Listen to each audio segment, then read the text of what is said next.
En Romanos capítulo 12, versículos 1 al 8.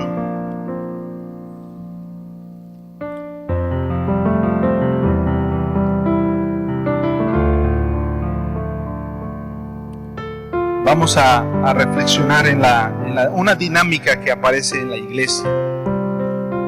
Y yo, buscando en la Escritura, yo trataba de ver la conexión para esta pregunta, un poco complicada, esta pregunta, para el texto que tenemos. Sin embargo, yo quiero tratar de que podamos avanzar en este tema a través de una ilustración. Y la ilustración que me vino a la mente es la de una bisagra. El libro de los Romanos, podemos decir que en Romanos 12 nos encontramos en una bisagra. Cuando dice, os ruego por las misericordias de Dios, es como esa parte de la bisagra que conecta, que le da solidez. Y yo me preguntaba, ¿cuáles son las misericordias de Dios de las que el apóstol San Pablo está hablando? Entonces, del capítulo 1 al capítulo 11, Pablo describe las misericordias de Dios. Hay una palabra clave aquí en Romanos 12. Así que, a ver, habla la Biblia. Abra la Biblia y abra su celular y vea la Biblia. No el WhatsApp o el Facebook, la Biblia. Así que, ¿qué quiere decir así que en Romanos 12? Está hablando de los capítulos anteriores. En los 11 capítulos, el apóstol San Pablo está dándole a los romanos la base teológica para la vida cristiana, para la adoración. Entonces yo me he dado cuenta, hermanos, de que una sana teología da salud mental. Si tenemos una sana teología, tendremos una adoración sana y una transformación sana, una misión. Cumplimos con la misión que Dios nos ha encomendado. Entonces en Romanos capítulo 1, versículos 16 al 18, nos dice que Pablo no se avergüenza del Evangelio. ¿Por qué? Porque es poder de Dios para salvación. Para todo aquel que cree, al judío primeramente y también al griego. En los capítulos 2 y 3, él está tratando de hacer mostrarles que el ser humano está bajo condenación por causa del pecado. Y habla de que no buscaron a Dios, no lo adoraron y que sus cuerpos los entregaron para pasiones vergonzosas, hombre con hombre, mujer con mujer. Y no es eso de los diputados de ahora, sino estaba hablando de el estilo de vida del Imperio Romano. Entonces lo que Pablo vivía en ese siglo primero se sigue repitiendo en la historia ahora con la bandera de los colores del arco iris. Entonces estas personas no adoraban a Dios y Pablo quiere sustentar, poner un cimiento firme para que una iglesia esté firme, una iglesia cumpla su misión. Y entonces veo que en este capítulo hay una bisagra. Pablo quiere cambiar el tono, pero primero quiere sentar las bases teológicas, las bases doctrinales de la iglesia cristiana. ¿Para qué nos sirve una bisagra? Una bisagra tiene cierta dinámica, cierta movilidad. Puede ser que esta bisagra ya se ha oxidado y hace mucho tiempo que no se ha abierto, y entonces no hay dinámica, no hay movilidad, no hay avance.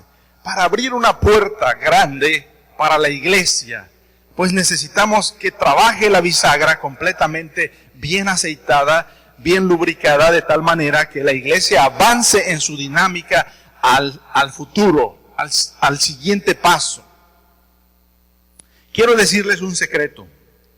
Al estar leyendo el libro de los Romanos, me puse a hacer un bosquejo y encontré que aun cuando Agustín de Hipona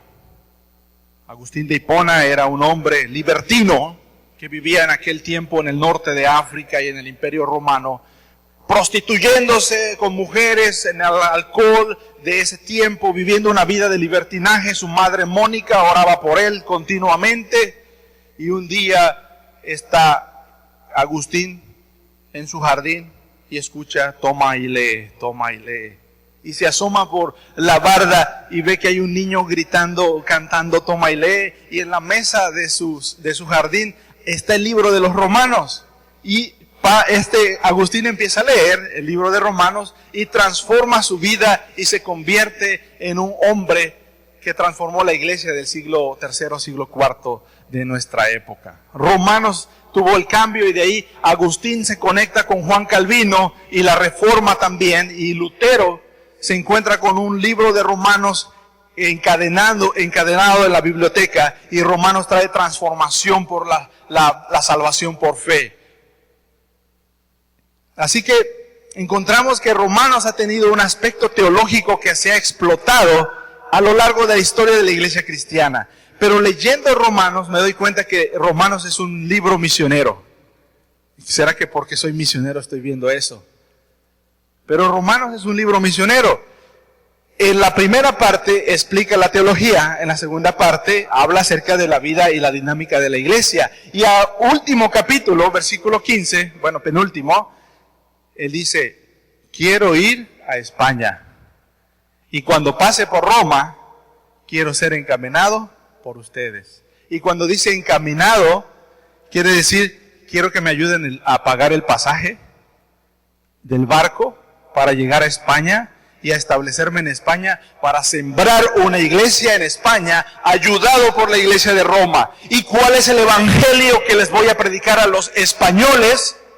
Pues que solo la gracia, la muerte de Cristo nos ha traído tanta paz, tanto gozo, tanta alegría, hay reconciliación, que lo quiero llevar a las naciones que todavía no han escuchado, porque hasta el lírico he llenado con el evangelio, y no encontrando regiones donde predicar, voy hacia España, pero voy a pasar por Roma. De hecho, los romanos no conocían a Pablo personalmente, no lo conocían.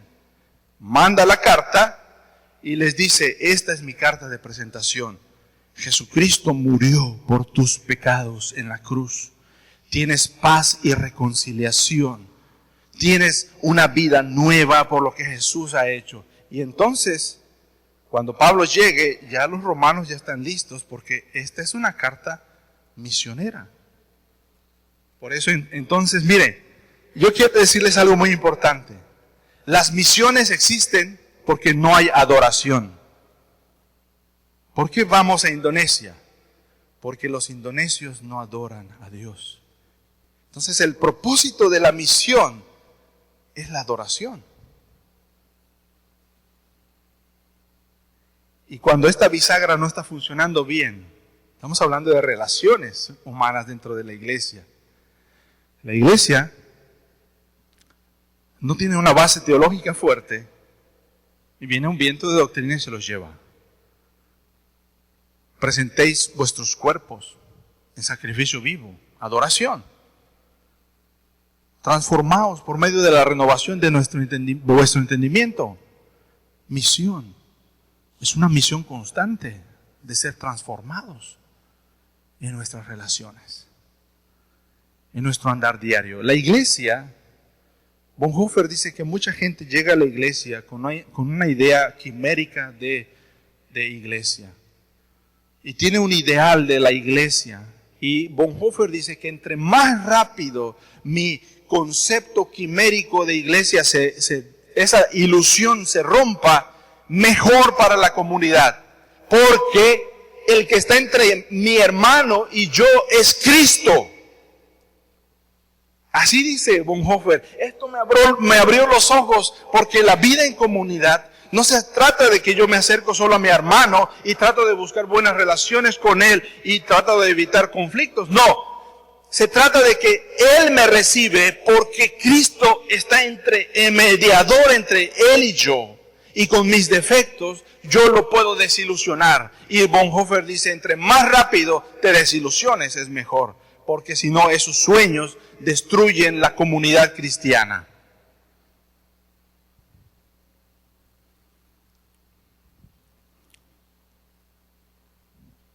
Así que, hermanos, os ruego por las misericordias de Dios que presentéis vuestros cuerpos en sacrificio vivo, santo, agradable a Dios, que es vuestro culto racional. A partir del 12, entonces, Pablo va a hablar acerca del gobierno, de nuestra relación con los dones en la iglesia, los problemas que hay, recibir al débil en la fe, etc. Y al final se da una despedida y entonces concluye su carta. Quiero que vayamos a los versículos número 3 al siguiente, al 4.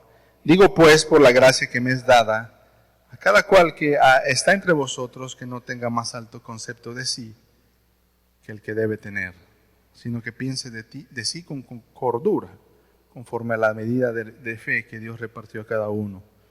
Yo me preguntaba, ¿cuál es esta medida de fe? Y leyendo un poco a Calvino, encontré que la medida de fe esa es la Escritura. Si nosotros tenemos este metro va a ser un metro aquí y en Indonesia va a ser un metro. Hay una medida de fe que Dios nos ha dado, que no cambia. Donde quiera que esté, la medida va a ser la misma. Y al leer a Calvino dije, sí es cierto, la medida de fe es las Escrituras. He encontrado personas en las iglesias que no han leído desde Génesis hasta Apocalipsis en toda su vida. Si vamos a fundamentarnos en la teología, o las misericordias de Dios, necesitamos ir a las Escrituras. Y no ir a las Escrituras cada domingo, sino cada mañana abrirlas y preguntarle a Dios, ¿qué tienes para mí? ¿Cuál es la medida para mi vida este día? Y ahí va a estar la medida. No va a cambiar. Y tú dices, yo quiero estar un poco de este lado, un poco chueco, un poco desviado. Y el Señor dice, no, esta es la medida, esta es la plomada. Y nuestra vida se ajusta ahí. ¿Sí o no, hermanos? Seguimos leyendo. Versículo 4. Yo les hablaba hace un ratito de la ilustración de la boda en H, de cómo compra el novio a su esposa. Pablo usa otra ilustración aquí, es la del cuerpo, versículo 4. Porque de la manera que en un cuerpo tenemos muchos miembros, pero no todos los miembros tienen la misma función. Así nosotros, siendo muchos, somos un cuerpo en Cristo, y todos miembros los unos de los otros. Los dones que menciona aquí el apóstol Pablo, con esto quiero terminar. Dice versículo número 6, de manera que teniendo diferentes dones según la gracia que nos es dada, si el de profecía, úsese conforme a la medida de la fe, o si de servicio en servir, o el que enseña en la enseñanza. Verso 8, el que exhorta en la exhortación, el que reparte con liberalidad, el que preside con solicitud, el que hace misericordia con alegría. Pensando en la iglesia en esa dinámica, para que pueda funcionar debe estar bien clavada, atornillada. Entonces yo pensé en los dones como esos clavos que fijan la bisagra para que la puerta se mueva, para que la puerta de oportunidades sea amplia y grande y la iglesia siga avanzando. Y al pensar en estas, en cada uno de estos dones, yo tuve, como que me preguntaba el don de servicio, pues es el que provee todo lo necesario, así como para la logística. El don de enseñanza es el que capacita a las personas para que puedan hacer el trabajo. El don de exhortación, la palabra exhortación es como el coacheo, el mentor, el que le dice, ok, esto va bien, esto va mal. Como un entrenador de fútbol, de béisbol, le dice, mira, tu pateo, tu forma de tomar la pelota está mal. Y entonces el de exhortación está dirigiendo para que el entrenamiento sea bueno. Pero también nos damos cuenta que no podemos avanzar en algún proyecto si no hay finanzas. El clavo de las finanzas, si no está ahí, alguien tiene que financiar el proyecto. También el liderazgo. El liderazgo tiene que ver que haya orden, que se estén alcanzando los objetivos, que estamos yendo directamente al objetivo y no nos estamos desviando por las veredas alternas, sino que estamos yendo directo sin los atajos que nos puedan perder. Y el de misericordia es aquel que está tomando a los heridos, a los que están lastimados, y los está vendando y está haciendo el corazón de Jesucristo. Y luego decía, bueno, son 7 dones, pero falta uno. El último es el don de la profecía. Y el don de profecía, pues es el martillo que les da. ¿Sabe por qué dice? ¿Qué es lo que dice del don de profecía en este versículo? El don de profecía, úsese conforme a ¿qué? Ayúdeme, ahí en aquí en versículo. Versículo número 6. Si el de profecía, úsese como, hermanos, conforme a la medida de la fe. ¿Qué les dije que era la medida de la fe? No los escucho. Las Escrituras. La profecía provee la visión de Dios para la iglesia. ¿Cuál es la visión de Dios para esta iglesia? Y esta es, el profeta no va a dar un mensaje nuevo, sino va a decir, esta es la palabra. ¿No es mi palabra martillo que quebranta la peña? Y es entonces en donde la iglesia crece, donde todos sus dones están siendo trabajados en un conjunto. Y la iglesia alcanza la visión de Dios. Y todos vamos levantando aquellas cosas que necesitamos. Y al final llega la satisfacción de decirle, Señor, hemos acabado con la tarea que nos has encomendado, pero lo hemos hecho todos juntos. Hemos trabajado todos juntos. Bien, yo quiero terminar en este momento con una oración. Me gustaría, si nuestro hermano que toca el teclado nos puede ayudar. Ahí en su lugar, yo quiero orar por esto. En primer lugar, por el entendimiento de las misericordias de Dios.